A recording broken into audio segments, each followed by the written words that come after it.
हाय नमस्कार. आमच्या भाऊ बहिणीला झालं का तुमचं चहा पाणी भाऊ बहिणींना? माझं तर नाही झालं. चला आपण थोडंसं बाहेर बसू.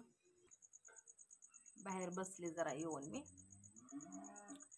फारसे म्हणजे एवढं तर काय हे नाही बरं का, पण आहे आपलं थोडंसं बसाय पुरतं. हे असंच होतं ना, आपण एक बोलायला जातो त्याचा अर्थ वेगळाच निघतो. बरोबर आहे ना? एकदम बरोबर आहे. तर मी एक सकाळी व्हिडिओ काढला होता. त्या व्हिडिओवरती मी बोलली होती की माझ्या घरातलं माझी मला माहिती. जे मला अपशब्द वापरतात, जे मला वाईट बोलतात नाही, ह्यांना काय माहित नाही. माझ्या घरातलं मला माहिती. माझ्या नवऱ्याविषयी झालं किंवा काही गोष्टी झाल्या तर.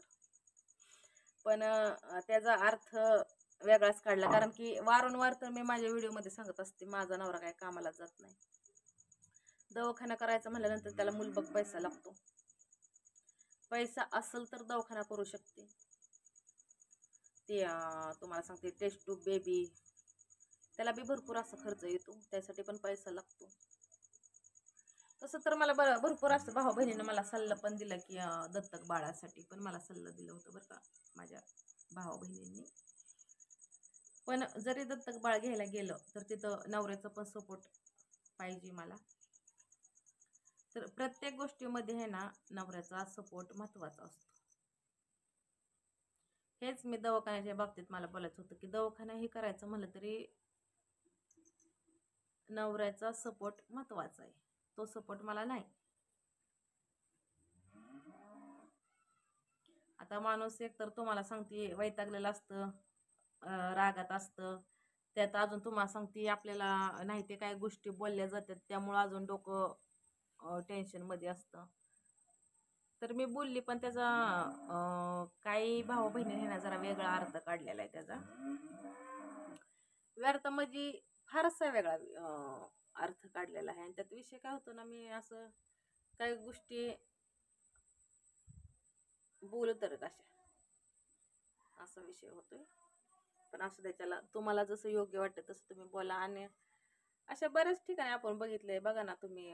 तुम्हाला सांगते ज्यावेळेस आम्हाला कुणी असं वाईट वक्त बोललेलं असेल आणि जर आपण जर त्यात दोन शब्द जर बोलायला गेलं ना, तर लगेच म्हणजे आम्हाला असं म्हणणार की तुमचं कर्म आहे तर तुमचं धर्म आहे तर तुम्ही असं करता तुम्ही तसं करता म्हणून तुम्ही पापाची फळं बघताय, असं तसं बऱ्याच काही गोष्टी बोलल्या जातात.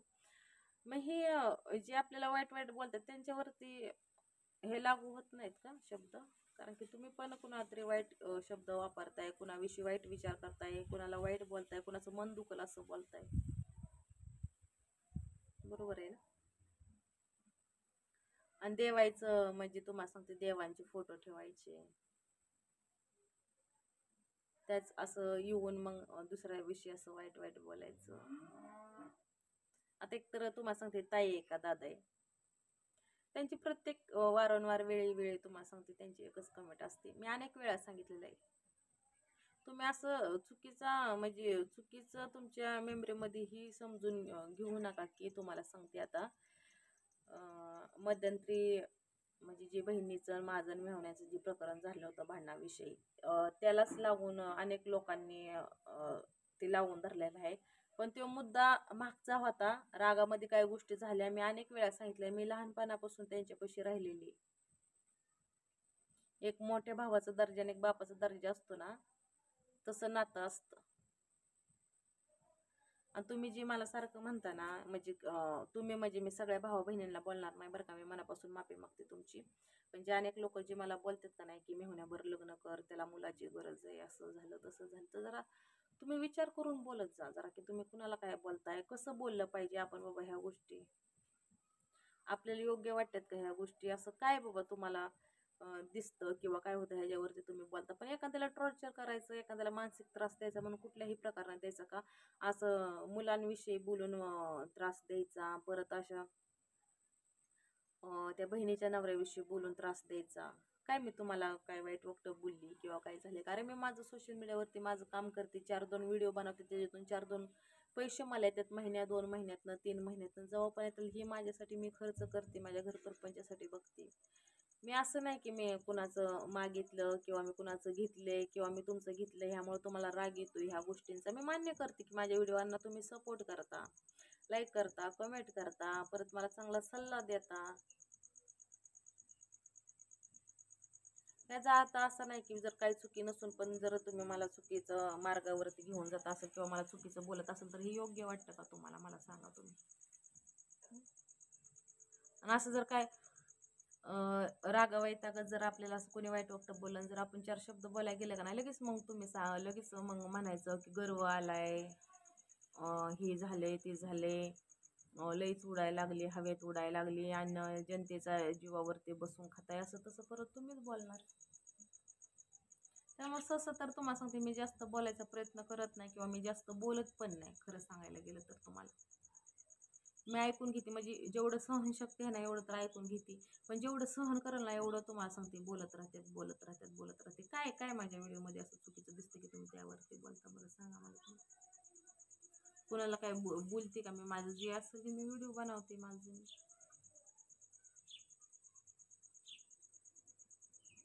पण असते तसं एखाद्याला परत म्हणजे कसं आहे ना, काय परत काय म्हणतात की भरपूर काय गोष्टी बोलतात बरं का, पण त्याला पण त्याला जाऊ द्या, त्याला जाऊ द्या, त्याला जाऊ द्या म्हणून आपण चालत असतो. का बरं असं? कशामुळं असं? मी अनेक वेळा त्या ताईनंतर मी तुम्हाला सांगते, मला म्हणतात की मेहुण्यावर लग्न कर, मेहुण्यावर लग्न कर. हे अनेक वेळा मी बोलायचा प्रयत्न केला पण ती काही सुधारत नाहीत अजिबात. आणि मी आहे ना कमेंटला जी मला भाऊ बहीण कमेंट करत असतात ना त्यांना मी उत्तर देत असते, कमेंटला उत्तर मी देते. पण काय काय टायमाला असं त्रासदायक जर असे कमेंट आलेले असतील किंवा आपण असलेलं असं खच्चीकरण करणारं जर कमेंट असते ना तर भाऊ बहिणींना खरंच असं वाटतं की मग ती नाही रिप्लाय दिलेला बरं. कधी पण चांगल्याही कमेंटला नको आणि वाईटही कमेंटला नको. तरी पण माझ्या काय भाऊ बहीण जे मला चांगले कमेंट करत असतात ना त्यांची मला तक्रार असते की म्हणजे त्यांचं म्हणणं असतं की योगी तर आम्ही चांगले कमेंट केलं तर तू रिप्लाय देत नाही, आम्ही तुला चांगल्याच कमेंट करतो त्यासाठी मला त्यांना रिप्लाय पण द्यावं लागतं. तर देते पण मी.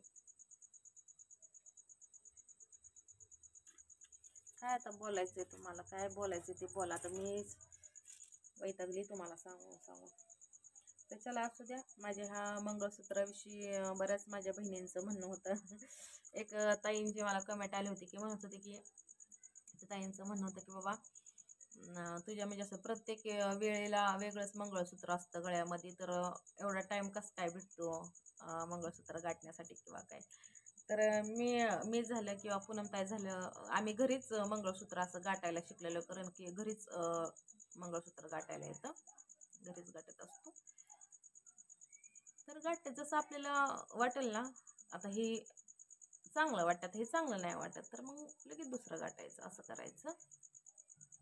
पण आता ही जे आहे ना ही सोन्याचं नाही मंगळसूत्र, मी तुम्हाला दाखवते. बरेच भावा बहिणींची चुकीची गलतफहमी म्हणजे होऊन बसलेलं आहे. त्यांना वाटतं की ही जे ही सोन्याचं मंगळसूत्र आहे माझं, असं त्यांना वाटतं. पण मी तुम्हाला दाखवते. पण कसं आहे ही मला सांगा, ही जी डिझाईन ही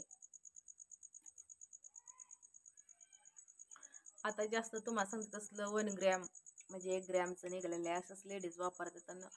नकली सुद्धा घ्यायचं म्हणलं तर असं सोन्यासारखं दिसतं. तर हे जे माझं गळ्यातलं आहे ना हे नकली गळ्यातलं आहे माझं. कसं वाटतंय तुम्ही बघू शकता. ह्याला काळा दोरा आहे बघा, हो का, दिसतं का? ह्याला काळा दोरा आहे. आणि ही जी आहे ना ही नकली मंगळसूत्र आहे माझं. मी ही घरी वापरण्यासाठी आणलेलं होतं. तर ही जास्त पैशाचं पण नाही. किती रुपयाचं आहे तुम्हाला सांगते, ही फक्त 60 रुपयाचं आहे, फक्त 60 रुपयाचं. तर कशी काय ह्याची डिझाईन आहे मला सांगा नक्कीच.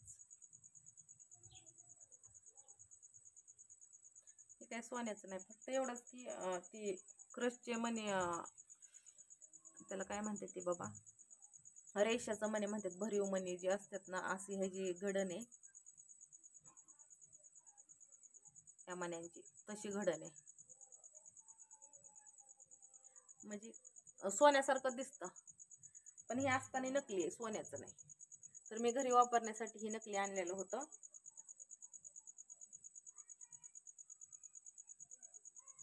कामावर ह्याच्यावर मी जाते ना, तर मग संध्याकाळचं उशीर होतो काय काय टायमाला यायला, तर मग आपलं ठीक आहे म्हणलं आणलं वापरण्यासाठी मी, आणि मी घालते.